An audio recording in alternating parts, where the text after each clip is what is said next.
Innal hamdalillah nahmaduhu wa nasta'inuhu wa nastaghfiruh wa na'udzu billahi min shururi anfusina wa min sayyiati a'malina. Man yahdihillahu fala mudilla lahu wa man yudlil fala hadiya lahu. Asyhadu an la ilaha illallah wahdahu la syarika lah wa asyhadu anna Muhammadan 'abduhu wa rasuluh amma ba'd. Qala Allah Ta'ala fil Qur'anil Karim, a'udzu billahi minasy syaithanir rajim. Yarfa'illahu alladhina amanu minkum walladhina utul ilma darajat. Wa qala Nabi sallallahu alaihi wasallam, talabul ilmi faridatun ala kulli muslimin. Ikhwati iman jamaah hadirin wa hadirat rahimakumullah. Alhamdulillah pada maghrib ini Allah Subhanahu wa taala masih memberikan kita kesehatan, kesempatan, juga kemampuan untuk kembali bertemu, bersua, berkumpul dalam rangka melaksanakan salah satu kewajiban kita, yaitu thalabul ilmi. Mudah-mudahan niat yang tertanam di dalam hati kita seterusnya indigo amal fadilah, juga langkah kita dari rumah masing-masing sampai ke masjid ini dicatatkan oleh Allah Subhanahu wa taala jadi amalan makbulan sekaligus menjadi kifarat bagi dosa-dosa kita semua. Ikhwati iman jamaah hadirin wal hadirat rahimakumullah, dari juga mengucapkan tahniah karena kita baru bertemu setelah bulan Ramadan, itu di bulan Syawal ini. Taqabbalallahu minna wa minkum. Mudah-mudahan setiap amal kita di bulan Ramadan diterima oleh Allah Subhanahu wa taala. Ikhwati iman jamaah hadirin wa hadirat rahimakumullah, seperti biasa di malam Senin ya. Jadi malam Senin pertama kita kajian tafsir dan sekarang masuk pada surat Al-Ikhlas. Baik, sebelum kita memulai kajiannya, apa saja rahasia-rahasia di balik surat Al-Ikhlas itu, mari kita baca terlebih dahulu. Seperti biasa, saya terlebih dahulu, kemudian ibu bapak. A'udzu billahi minasy syaithanir rajim. A'udzu billahi minasy syaithanir rajim. Bismillahirrahmanirrahim. Bismillahirrahmanirrahim. Qul huwallahu ahad. Ahad di akhir itu ada sukun qalqalah, jadi dipantulkan. Qul huwallahu ahad. Allahus samad. Lam yalid wa lam yulad. Lam yalid. Nah, sama kan? Ada qalqalah. Lam yalid wa lam yulad. Lam yalid wa lam yulad. Wa lam yakul lahu kufuwan ahad. Wa lam yakul lahu kufuwan ahad. Surat Al-Ikhlas ini terdapat 6 ayat ya. Nah, coba kita perhatikan dulu di ayat pertama, kul itu huruf qa ya, kul. Nah, kul kemudian la, di sana lamnya sukun, tidak boleh mantul. Jadi cara membaca la sukun itu jangan sampai ada suara kul. Nah, itu salah. Termasuk di dalam surat Al-Fatihah terkadang banyak alham itu salah. Tidak boleh membaca la itu ada pantulannya, karena huruf la itu bukan huruf mansul, bukan huruf qalqalah. Jadi tidak boleh qul atau al. Nah, itu salah. Qul huwallahu. Allah di sana disebut di dalam ilmu tajwid disebutnya lamul jalalah tafkhim. Allah tebal. Kemudian cara mengucapkan Allah itu secara kaidah tidak boleh manyun. Jadi jangan mengucapkan Allah. Nah, itu salah itu. Kenapa Ustaz bisa seperti itu? Karena harokat Allah itu harokatnya itu fathah. Di dalam kaidah qiraah, fathah itu harus dibuka mulutnya. A, I, kasroh dilebarkan bibir bawah, U baru manyun. Ketika doma baru maju. Tapi ketika baris fathah itu tidak boleh. Oh gitu. Termasuk nanti di huruf-huruf yang vokalnya o. Allahus so. Ini tidak boleh so. Nah, kan upami mengucapkan huruf so, o, nah, labaina tahan gitu kan. Calik gitu kan. Karena bukan huruf bibir. Jadi kalau bacanya fathah, maka dibuka a gitu. Termasuk Allah. Jadi Allah itu tidak boleh o. Tidak boleh manyun maksudnya. Jadi bukan Allah. Nah itu sama. Tapi Allah. Tapi tetap tebal. Kemudian ahad. Di situ ada qalqalah. Yang disebut dengan qalqalah kubro. Karena di akhir besar. Sehingga untuk memantulkannya itu harus jelas. Ahad. Jadi kalau ada imam yang membacanya qul huwallahu ahad Allahus somad. Nah itu terus itu kudu diajar kasih diri ya teman. Itu kasaha kau serikam. Itu mohon misalnya no ahli tasir dia gitu kan. Nah ini jangan sampai surat-surat pendek itu ternyata banyak kesalahan. Insyaallah nanti setiap kita membahas tafsir itu pasti beserta dengan tasihnya sedikit saja. Kemudian Allahus so tidak tidak salah. Tapi so Allahus so Allahus somad lam yalid walam yulad walam yakul lahu kufuwan ahad. Hanya ha kecil, aha, jadi bersih, ha tidak aha.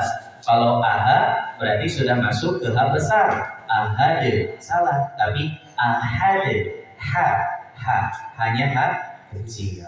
Nah itu sedikit berkaitan dengan kaidah bacaan Al-Qur'annya. Baik, coba kita terjemahkan terlebih dahulu per kata. Ya, seperti biasa. Qul. Silakan ikuti. Qul. Katakanlah Muhammad. Huwallahu. Dialah Allah. Ahad. Yang Maha Esa. Allahu. Allah. As-Samadu. Tempat meminta segala sesuatu. Nah nanti secara makna mendalamnya itu adalah tempat tumpuan Allah itu. Jadi tumpuan dari segala hal gitu. Nah cuman ini terjemah depan saja. Lam yalid. Dia tidak beranak. Walam yulad. Dan tidak pula diperanakan. Walam yakul lahu. Serta tidak ada baginya. Kufuwan. Yang setara. Ahadun. Sesuatu pun. Atau satu pun gitu. Nah, jadi itulah terjemahnya. Jadi kalau mau terjemah secara per kata, kalau mengikuti terjemah urutan depan ini tidak nyambung. Walam yakul lahu, serta tidak ada satupun gitu. Nah, kan sudah sampai lahu itu adalah baginya. Gitu. Jadi kalau diterjemahkan walam yakul lahu, serta tidak ada baginya. Jadi baginya sudah didahulukan. Kufuwan yang setara ahadun, sesuatu pun atau satu pun. Nah, itu demikian terjemahnya. Baik, kita lihat kategori surah Al-Ikhlas. Ini surah Makkiyah atau surah Madaniyah. Ternyata para ulama itu menyampaikan berkaitan dengan surat Al-Ikhlas ini hampir sama pendapatnya dengan surat Anas dan surat Al-Falaq, yang menerangkan bahwa ada yang berpendapat surat ini adalah surat Makkiyah, ada juga yang berpendapat surat Al-Ikhlas ini adalah surat Madaniyah. Kita sudah ketahui kategori Makkiyah dan Madaniyah bukan diukur turunnya di Mekah atau turunnya di Madinah, tapi ukurannya itu ketika Al-Quran itu kategorinya Makkiyah, berarti Rasul belum hijrah ke Madinah. Tapi ketika Al-Quran itu kategorinya Madaniyah, berarti itu ayat diturunkan setelah Rasul hijrah. Nah, maka termasuk surat Al-Ikhlas ini menurut Imam Al-Jauzi, nah di dalam makalah wa fiha qaulani, terdapat dua pendapat. Ahaduhuma, pendapat yang pertama, annaha makkiyatun, surat ini adalah kategori surat Makkiyah.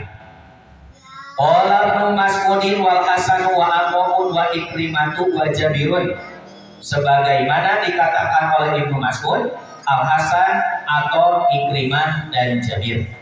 Kemudian ternyata ada juga yang berpendapat, pendapat yang kedua, bahwa surat ini adalah kategorinya Madaniyatun, yaitu surat Madaniyah. Jadi surat Madaniyah itu yaitu ketika Rasul setelah hijrah. Ruwiya an Ibnu Abbasin wa Qatadah wa Dhahab, yang meriwayatkan berkaitan dengan surat Al-Ikhlas ini kategorinya surat Madaniyah, yaitu Ibnu Abbas, Qatadah, dan Ad-Dhahab. Nah itu Pak. Jadi kategori surat yang ada di dalam surat Al-Ikhlas ini ada dua pendapat. Jadi ada yang mengatakan surat Makkiyah, ada juga yang mengatakan surat Madaniyah. Nah, kedua-duanya ketika kita mengambil satu pendapat, maka harus tahu ini sumbernya dari mana.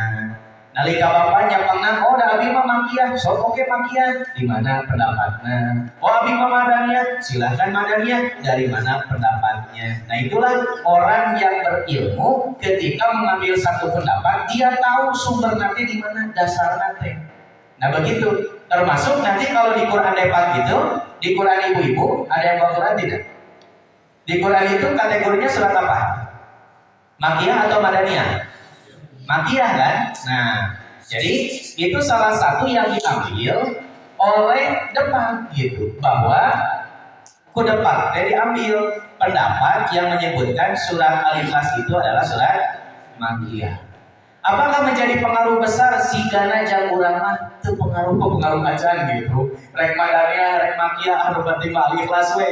Nah ternyata bagi ahli ilmu itu ternyata tidak seperti itu. Perlu kita ketahui kenapa bisa kategori Makkiyah, kenapa bisa kategori Madaniyah.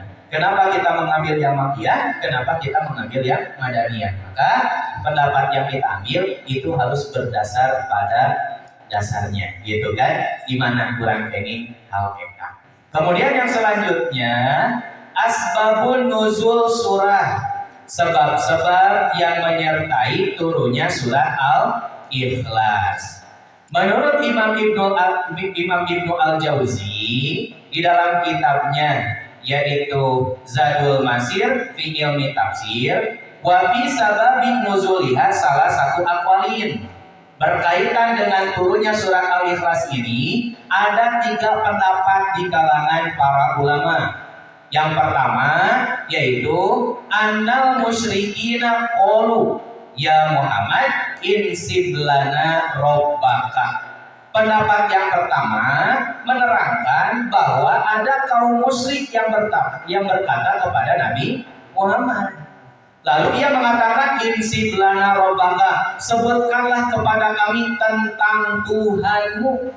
Maka ketika orang kafir itu meminta berkaitan dengan Allah Subhanahu wa taala, fanazalat alaihi surah, Allah Subhanahu wa taala menurunkan surah Al-Ikhlas ini.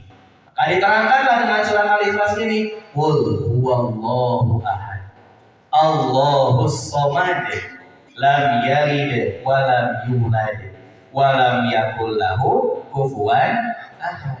Langsung turun berkaitan dengan Allah Subhanahu wa taala. Jadi Allah yang langsung menerangkan dirinya. dengan surat Al-Ikhlas ini. Jadi begitu luar biasa dakwah dulu Pak gitu kan dibandingkan jeung ayeuna. Ketika orang-orang musyrik bertanya hal yang seperti itu wajar karena memang mereka belum tahu dengan kondisi atau agama yang baru yang datang yaitu agama Islam.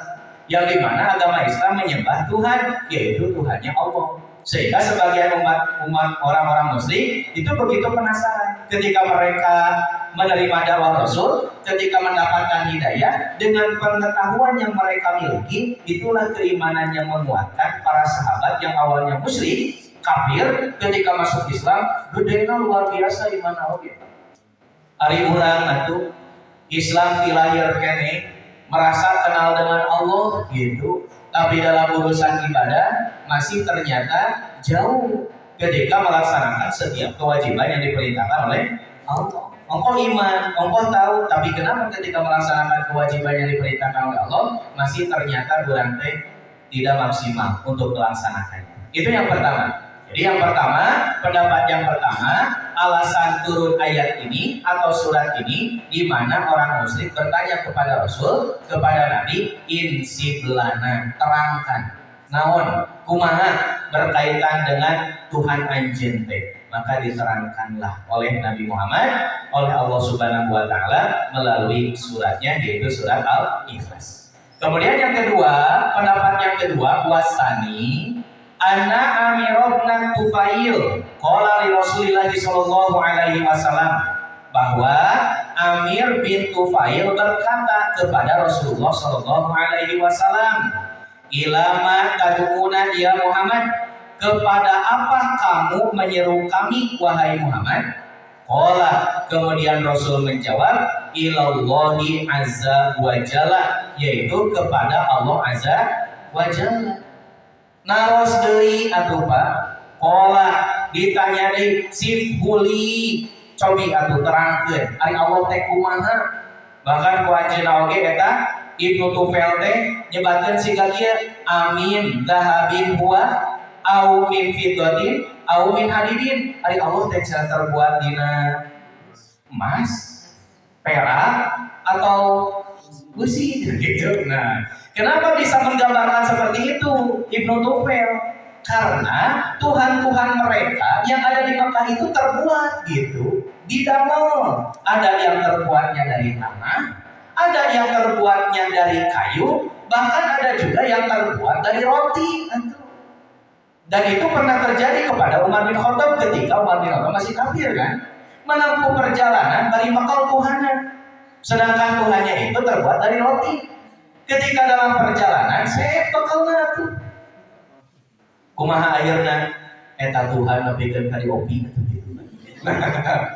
Seperti itu. Nah, sampai Umar bin Khattab ya pada akhirnya kan dimakan juga gitu kan. Padahal eta teh Tuhan gitu. Jadi kenapa sampai bisa mengatakan seperti itu Ibnu Tufail? Jadi bukan berarti mereka mengada-ada dengan pernyataan seperti itu. Ternyata memang gambaran Tuhan-Tuhan yang ada di lingkungan Mekah itu adalah Tuhan-Tuhan yang dibuat, yang dibikin. Ada yang dari tanah, ada yang dari batu, ada yang dari kayu, ada juga yang terbuat dari makanan. Gitu. Nah itu. Sehingga pada waktu itu diturunkanlah fanazalat hadhihi surah, maka turunlah surah ini. Qala Ibnu Abbas. Ini adalah merupakan pendapat yang disampaikan oleh Ibnu Abbas. Kemudian pendapat yang ketiga, annal ladina qalu hadza qaumun min ahbaril yahudi, bahwa orang-orang yang mengatakan hal ini adalah sekelompok orang-orang Yahudi. Qalu, yang bertanya, min ayyi jinsin huwa, dari jenis apa dia? Gitu sampai ditaroskeun oge gitu kan. Allah teh dina jenis naon gitu. Wa mimman warita dunya, dan siapa dia mewarisi dunia ini? Kemudian ditanya lagi, waliman yuwarithuha, dari mana ia mendapatkan warisan bahwa dia menguasai dunia ini? Sampai ditanya seperti itu. Sehingga dalam Al-Quran ditaruh siga kieu mah kelabakan Pak. Itu riweuh gitu dakwahna. Kenapa? Rasul mah ditaruh siga kitu Sataacan aya surat Al-Ikhlas. Waktu turun surat Al-Ikhlas, jongjon ketika dijawab selesai. Ayeuna urang tos aya surat Al-Ikhlas ditaruh sigana kieu, sigana anggar mau bisa ngajawab mah. Nah, lamun ditanya di terus-terusan anggar bingung gitu. Disebutkan qul huwallahu ahad, ternyata Allahu shomad, lam yalid wa lam yulad wa lam yakul lahu kufuwan ahad. Ceuk nanya teh, naon cenah terjemahan? Ari urang ngamacakeun teh, nya naon cenah eta teh gitu kan. Aduh, bagi ribuan dari. Nah, jadi ketika Rasul berdakwah di lingkungan orang-orang musyrik di Mekah itu untuk mengenalkan Allah Subhanahu wa taala dengan pemahaman para sahabat yang memperoleh keimanan dari Allah itu ternyata bukan hanya sebatas ikut-ikutan kumpul, tapi dengan dasar pengetahuan mengetahui ilmu Allah Subhanahu wa taala begitu luas. Maka waktu sahabat ka Islam kuat imanna teh. Beda jeung urang gitu. Urang mah sok sanajan lahirna di Islam, dimimiti lahir, sepertinya untuk dibandingkan dengan keimanannya memang jauh gitu kan. Kualitas keimanan nanti, padahal Al-Quran tos lunsur 140 surat, 30 juz, tapi ternyata belum bisa membekali diri kita untuk memantapkan keimanan kepada Allah Subhanahu wa taala. Coba gambaran para sahabat mah. Ketika sahabat biasana kan sok pesta nate minum-minum nate homer. Teu kagok atuh homer minumna oge naon sadreum Bu di urang mah atuh mah dipotongkeun aya di plastikan deui gitu kan bari teuing naon eta teh cair gitu kan. Jadi urang gitu sahabat itu sampai sadreum atuh naon namina teh pesta oge. Proses pengharaman khamar itu bertahap, henteu secara langsung judi kumpul haram tidak. Kalau terjadi pengharaman khamar itu langsung dipukul oleh Allah haram, wah sigana Islam tidak akan tersebar dan tidak akan diterima. Karena itu merupakan kebiasaan-kebiasaan mereka, sehingga pengharaman khamar itu bertahap sedikit demi sedikit. Akhirnya para sahabat bisa menerima. Bahkan di ayat yang terakhir diturunkan oleh Allah berkaitan dengan khamar, gambaran keimanan mereka. Padahal tujuh pesta atau ngumpul. Pas ayat informasi turun cerita ayat tentang haram khamar teh rijsun min amali syaitan. Ketika minum pada waktu itu langsung wepat dibiceuna. Langsung tidak ada yang menyisa, bahkan aya oge anu nuju ngaeut keneh gitu kan, mau minum sampai ke perutnya dugikeun ka rojokan. Hoyong ngaluarkeun barakan haram aya dina patuangan. Kan begitu. Padahal kalau kurang kan diemotan orang yang sudah tidak bisa terlepas dari alkohol kan biasanya beratnya. Anu narkoba siga gitu, tapi para sahabat mah hebat. Dengan keimanan yang begitu luar biasa, langsung turun ayat eta teh menghindar, langsung dibuat. Berarti menunjukkan kualitas keimanan yang hebat. Nah, biasa karena pengetahuannya berkaitan dengan Allah Subhanahu wa taala. Bahkan ada seorang sahabat yang ketika sholat itu senantiasa ngaos nate al-ikhlas Pak, al-ikhlas. Nuju sholat nate bahkan jadi imam. Al-ikhlas al-kabirun, al-ikhlas al-kabirun eta tiap sholat. Ketika ngaimaman kitu wae sahabat lain teh gitu kan. Maka dilaporkeun ka Rasul, sahabat eta mah lamun ngaimaman teh al-ikhlas wae gitu. Kita Rasul teh, kenapa engkau senantiasa membaca surat al-ikhlas? Sahabatna ngawal siga kumaha? Aku mencintai surat al-ikhlas. Gitu. Maka Rasul gitu kan, kumaha? Dengan modal cintamu kepada surat Al-Ikhlas itu akan mengantarkanmu ke surga. Saminya orang lagi punya cinta ke surat Al-Ikhlas. Cinta. Ngan beda cinta na sahabat, cinta na orang. Hari cinta na orang mah, hari cinta na sahabat mah ngerti namun ya di surat Al-Ikhlas. Bahkan punten terkadang sok dijadikeun dalil di hadis eta teh. Tuh cenah aya sahabat oge, al-ikhlas we macana teu panjang-panjang. Padahal hadisna sahabat mengawali surat al-ikhlas tiap salat. Berarti tos surat al-ikhlas surat naon? Tong ditaruh surat naon? Masih surat anu pararanjang. Ari urang mah dipotong we. Cenah tuh sahabat naon dirasep surat al-ikhlas. Al-ikhlas we hungkul bacana teh. Padahal bukan mengawali surat al-ikhlas. setiap sholat nanti gitu. Sehingga kali itu surat naon tong ditaros gitu. Pasti suratnya doa panjang. Gitu dah. Nah, itulah satu keistimewaan yang dimana ternyata ini merupakan satu keistimewaan bagi surat Al-Ikhlas, dan para sahabat bisa menjadi orang yang paling luar biasa keimanannya karena pengetahuan tentang Allahnya. Maka ketika orang Yahudi ini bertanya, di naon cenah eta Allah teh? Nah, berbiasa ngawarisi dunia, pengen di mana mewarisi dunianya? Maka fanazalat hadhihi surah, diturunkannya oleh Allah Subhanahu wa taala surah ini qalahu Qatadah. Ini adalah merupakan pendapat Qatadah dan Ad-Dhahhak. Nah, jadi inilah pendapat-pendapat di kalangan para ulama berkaitan dengan asbabun nuzul surat Al-Ikhlas.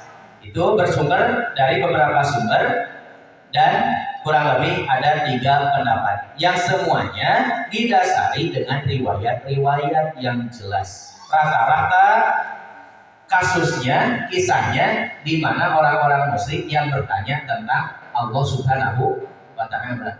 Jadi tentang Allah Subhanahu wa taala. Ketika dakwah Rasulullah senantiasa menyeru ibadah kepada Allah, pasti kan penasaran, naros kali Allah teh kumaha. Allah teh sapotos kumaha gitu kan di naon gitu. Maka oleh Allah Subhanahu wa taala diturunkanlah surat Al-Ikhlas untuk menjelaskan kepada mereka. Kemudian yang selanjutnya berkaitan dengan penamaan surah. Karena surat Al-Ikhlas ini Pak istimewa di antara surat-surat yang lainnya. Nanti juga ada surat yang lain seperti surat Al-Ikhlas. Jadi surat Al-Ikhlas ini berbeda dengan surat yang lain. Diberikan nama tapi tidak ada di dalam ayatnya kalimat Al-Ikhlasnya. Kalau surat Al-Baqarah banyak kata Al-Baqarah. Surat Ali Imran ada. Di surat Ali Imran rata-rata diambil dari potongan ayat. Tapi kalau surat Al-Ikhlas potongan ayat mana anu kalimat Al-Ikhlas? Ada tidak? Soal pamilarian teh. Dubikeun kalebaran. Ya lebaran kewe gitu. Mau benar karena di dalam surat Al-Ikhlas itu tidak ada kalimat Al-Ikhlas. Apa yang menjadi sebab atau kenapa bisa seperti itu? Nah, coba kita lihat. Menurut ulama Siddiq Hasan Khan di dalam kitab Fathul Bayan fi Maqasidil Quran, walaha asmaul katsiratun, ternyata surat Al-Ikhlas ini memiliki banyak nama.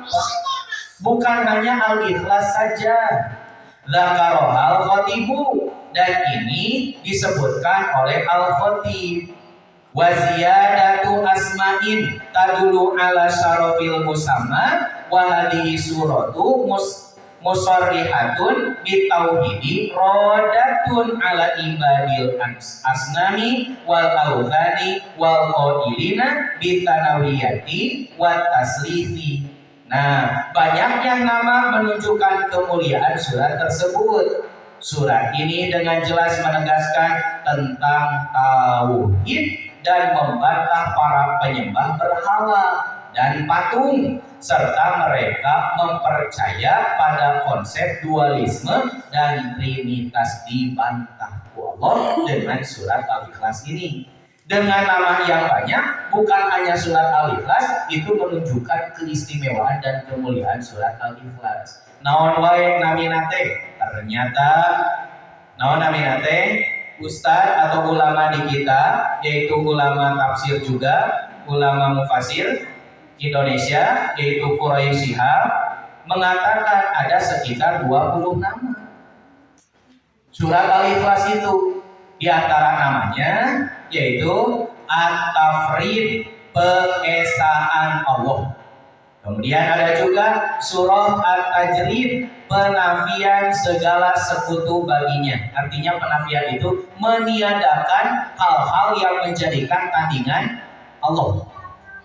Bu, Pak, Punten, saya sering sampaikan, ketika kita masih menganggap bahwa ada benda yang dianggap sakti, berarti kita menjadikan itu sebagai tandingan Allah. Ketika kita menganggap ada sebuah benda bisa melindungi kita dimanapun kita berada, berarti itu adalah merupakan sekutu bagi Allah Subhanahu wa Ta'ala. Janten punten dalam urusan meminta dan menjadi tumpuan itu hanya Allah Subhanahu wa Ta'ala. Kan jelas ayat yang keduanya juga, Allahus Shomad. Allah itu tempat meminta segala sesuatu, tumpuan untuk kita.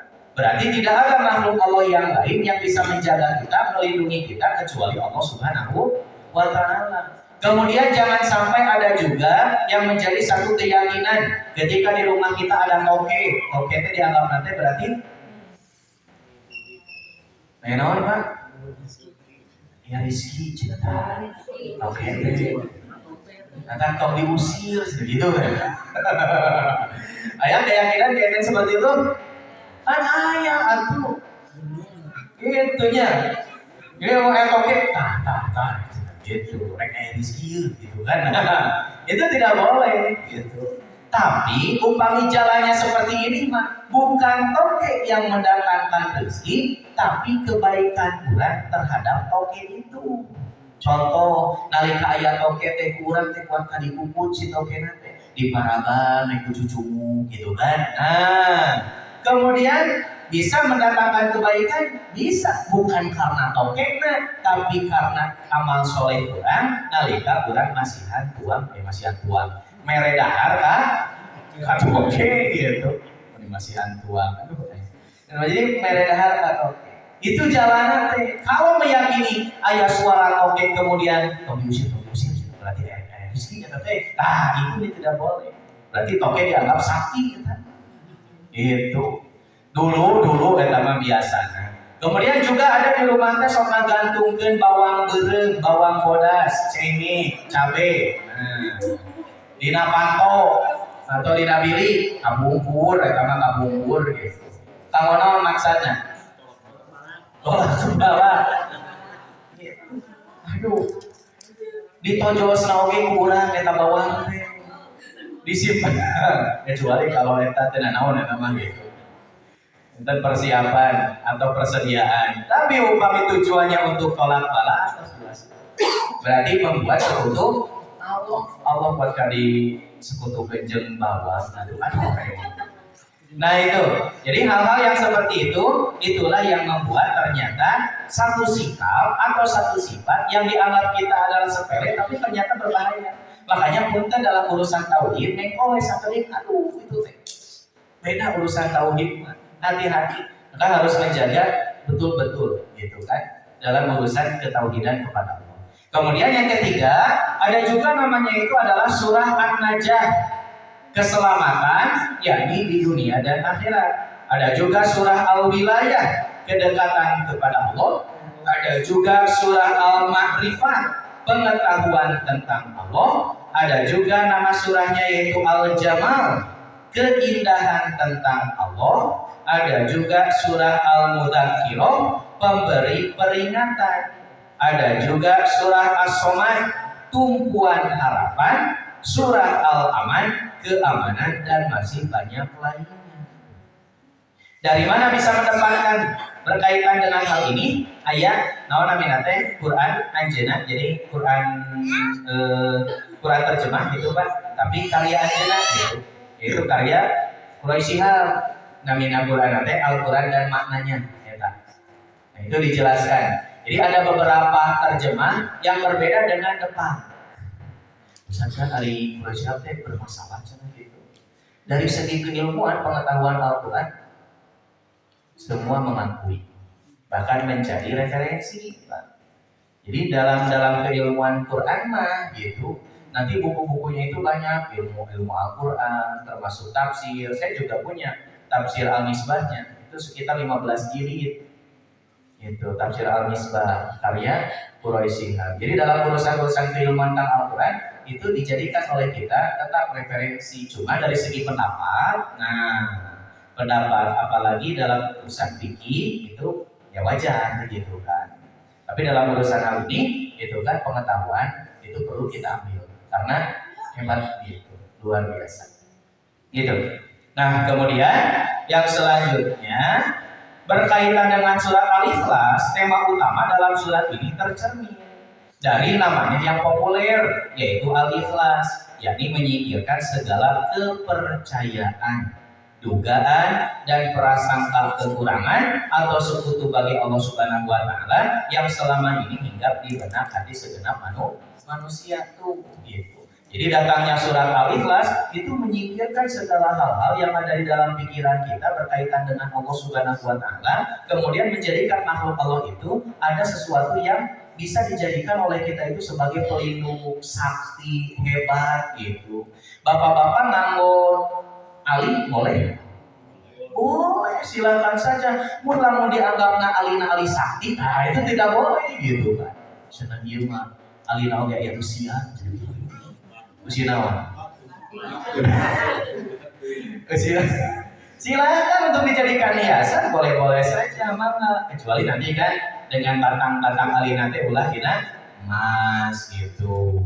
Coba alina tembaga mah atau warna kuningan boleh-boleh saja, silakan. Dina perak itu boleh, tapi kalau bersumber dari emas itu jangan, karena dilarang untuk laki-laki gitu. Nah, jadi mangga we, cuman kalau dianggap ali itu sakti gitu, bisa mendatangkan satu hal atau bisa melindungi diri gitu kan. Tapi bisa dia melindungi diri banyak. Bisa gitu. Naon?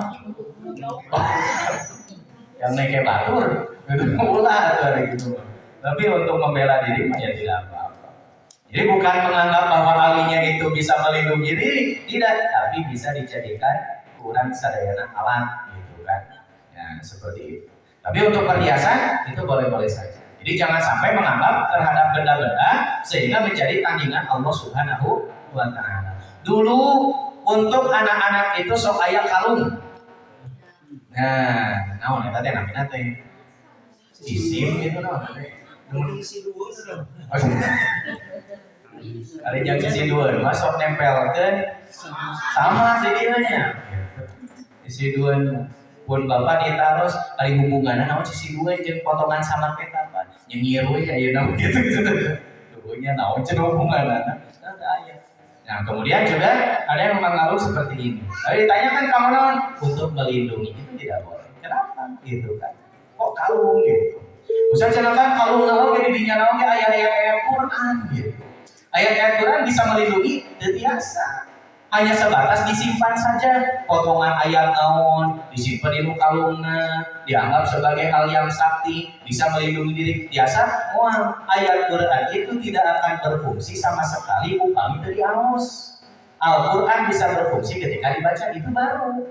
Idza tuliyat alaihim ayatuhu zadatuhum gimana? Jadi ketika ayat-ayat Allah itu dibacakan, maka akan berfungsi menambah keimanan orang-orang yang beriman, kan begitu. Tapi kalau ayat Quran itu hanya sebatas disimpan saja, itu tidak akan jadi apa-apa. Seperti ibu-ibu juga sama, menempelkan surat ayat kursi gitu kan, dina tembok atau dina panto. Tujuannya untuk jadi jimat, itu menjadi adat juga. Tandingan Allah Subhanahu wa taala tidak boleh kalau seperti itu. Karena ayat kursi itu menjadi satu keutamaan, ada autoliannya, keutamaannya ketika ayat kursi itu dibaca, bukan ditempel. Ari kaligrafi mah itu hanya sebatas hiasan dinding saja dan tidak akan menjadi apa-apa sebagai bentuk rasa cinta kepada Quran. Tapi untuk menjadikan Al-Quran itu betul-betul kita cintai, sok cobi Al-Quran baca. Kalau hanya sebatas dijadikan hiasan dinding, berarti cantik cinta karena Quran gitu. Halo, ya gitu. Siap, lanjutkan. Nah, seperti dia ya. Gitu. Kok salah dingin ya? Itu kan maksudnya.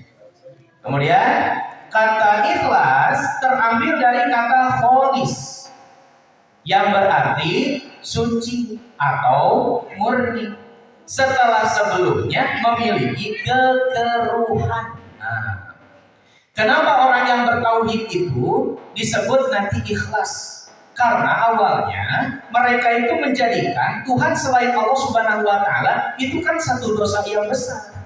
Ketika beriman kepada Allah Subhanahu wa taala, maka dirinya disebut dengan mukhlis, yaitu orang yang ikhlas, sehingga di dalam hatinya bersih kembali untuk menjadikan Allah sebagai tumpuan dan menjadikan Tuhan di dalam dirinya. Hanya Allah Subhanahu wa taala saja, termasuk sekarang ieu.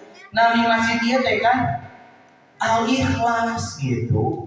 Seharusnya masjid ini menjadikan jamaah itu menjadi tumpuan utama untuk ketika jamaah datang itu menjadi senang, tentram, nyaman, Pak gitu. Datang ke masjid untuk mensucikan dirinya kepada Allah Subhanahu wa taala. Itu kuduna teh Al-Ikhlas gitu kan. Ari ngaran Al-Ikhlas tapi masjidnya rumah gitu. Waduh, berarti bacaan pantas disebat Al-Ikhlas gitu. Upami ditinggal secara mana. Tapi kan alhamdulillah sekarang luar biasa, masya Allah gitu. Jadi ada perubahan-perubahan yang kita rasakan. Ketika masjid itu bersih, nyaman ibadah, nyaman. Rawsan ibadah, rawsan.